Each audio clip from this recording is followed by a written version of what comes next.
Good morning, folks. Welcome back to the Food for the Faithful channel with me, Bill Reimer, your reluctant prophet. I want to speak to you about why I'm a man of belief. It's simply, I'm a man of belief because I need to know why others believe in a false version of reality.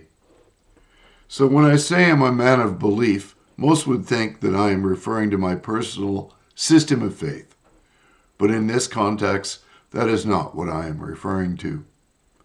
Rather, I'm seeking to understand what motivates people to behave as they do on the most fundamental level. I seek to understand how people come to perceive the world, since this defines how they will interact with others. Since I have this deep need to understand how others perceive reality, it is painfully obvious to me that reality is the last thing that is often sought to be understood. To understand this process better, we must first delve into the realm of Jungian psychology.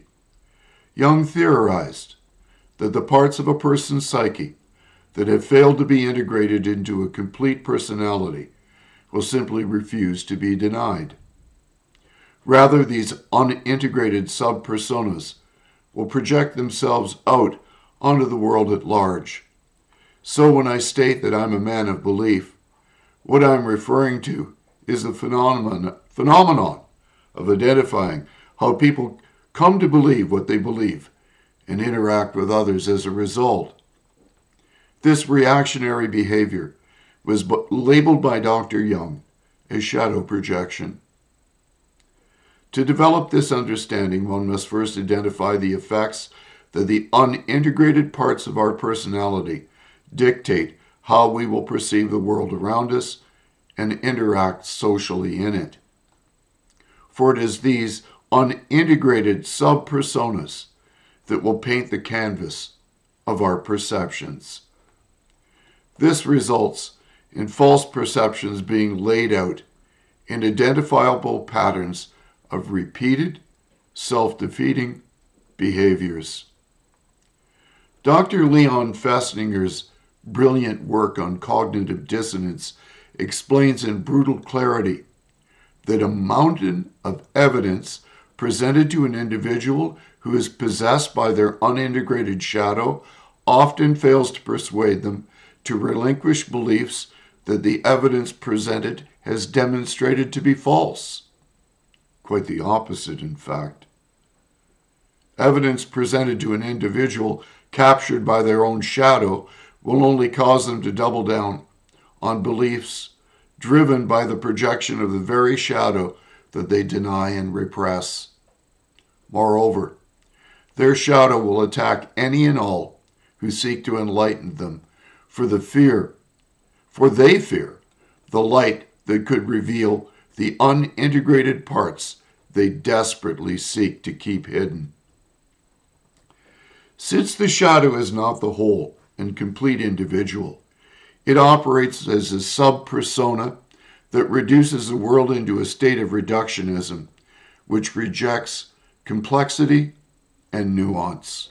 In fact, it has been my experience that any attempt to reason or debate with a person captured by their unintegrated shadow will merely repeat Dr. Festinger's experiment in cognitive dissonance.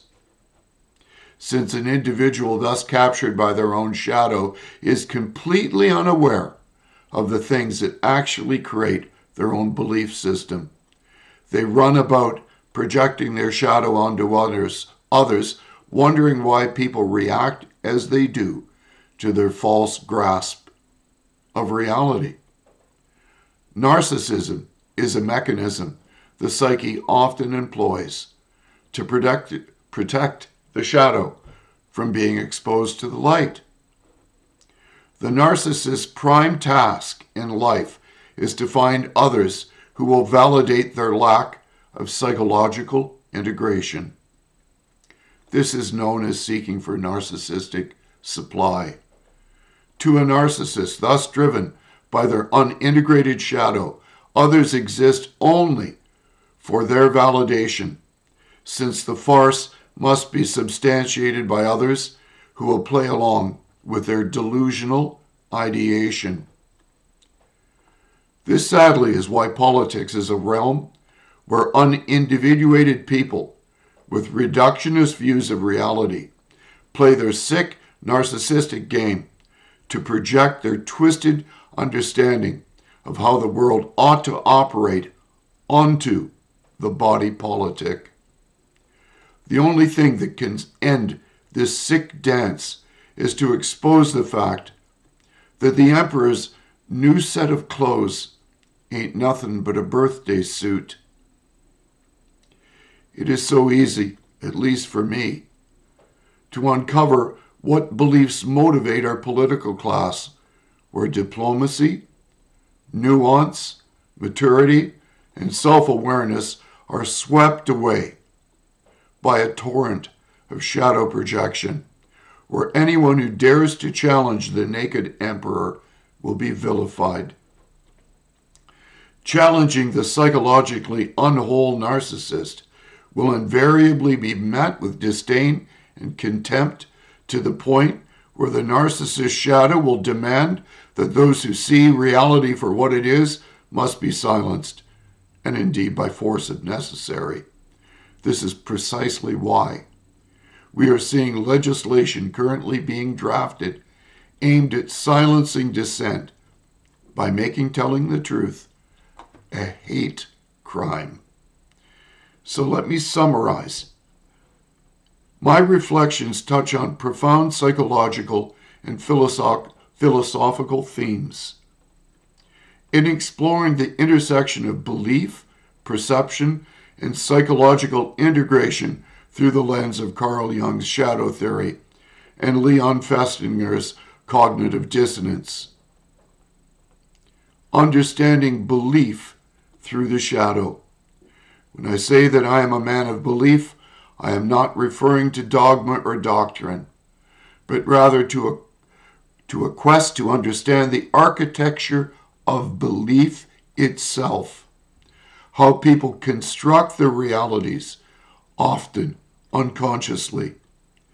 This is a powerful stance because it shifts the focus from what people believe to why they believe it. Jung's concept of the shadow, the unconscious parts of ourselves we deny or repress, offers a compelling framework. These unintegrated aspects don't disappear. They manifest externally through projection, shaping how individuals perceive others and the world. This projection creates a distorted lens, often leading to self-defeating behaviors, tribalism, and ideological rigidity, or indeed ideological possession. Cognitive dissonance and the defense of false realities. Festinger's theory of cognitive dissonance complements Jung's ideas. When confronted with evidence that contradicts deeply held beliefs, individuals often experience psychological discomfort. Rather than revise their beliefs, they may double down on their existing views, rationalize or reinterpret the evidence, or attack the source of contradiction. This is especially true when those beliefs are tied to the shadow, because acknowledging the truth would mean confronting painful, repressed aspects of the self. Narcissism and the need for validation. My connection between narcissism and shadow projection is important, since narcissistic behavior should be seen as a defense mechanism to shield the ego from the vulnerability of integration. The narcissist seeks external validation to maintain their fragile self-image, often manipulating others into reinforcing their delusions. This dynamic is particularly visible in political and ideological arenas where power and identity are at stake. Politics is a stage for shadow projection. Politics has become a theater for collective shadow projection. The collective unconscious is being vomited out onto the public. Leaders and followers alike may operate from unexamined beliefs, projecting their fears and desires onto opponents. The result is a reductionist worldview that resists nuance and vilifies dissent. The metaphor of the emperor's new clothes is apt, since truth-tellers are often punished for exposing uncomfortable realities. So where do we go from here? My analysis raises a vital question. How can we foster psychological integration and collective maturity? So here are some possibilities. Promoting self-awareness.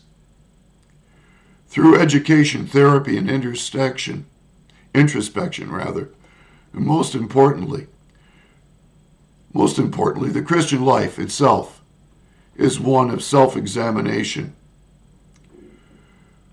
For a Christian knows that he or she is his or her worst enemy.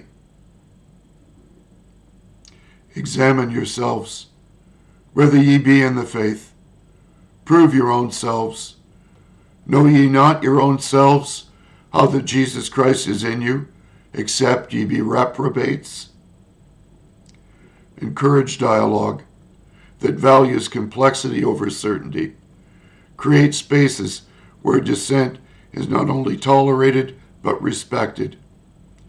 Recognizing projection in ourselves and others as a path to empathy, and as importantly, recognizing the limits of empathy. Though we can empathize with a narcissist's ideological possession, this does not mean that we should have suicidal empathy for ideas that are deconstructing the very foundations of functional civil order and discourse. We'd be committing suicide by suicidal empathy, as Dr. Gadsad so often says. So, my dears, on this October the 28th morning, these are things to think and pray about. God bless you all.